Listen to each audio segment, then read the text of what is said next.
Ang mabuting balita ng Panginoon, ayon kay San Mateo.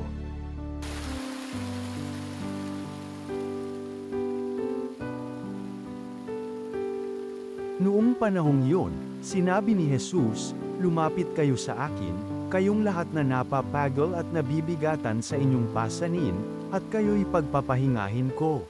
Pasanin ninyo ang aking pamatok, at mag-aral kayo sa akin, ako'y maamo at mababang loob, at makasusumpong kayo ng kapahingahan para sa inyong kaluluwa.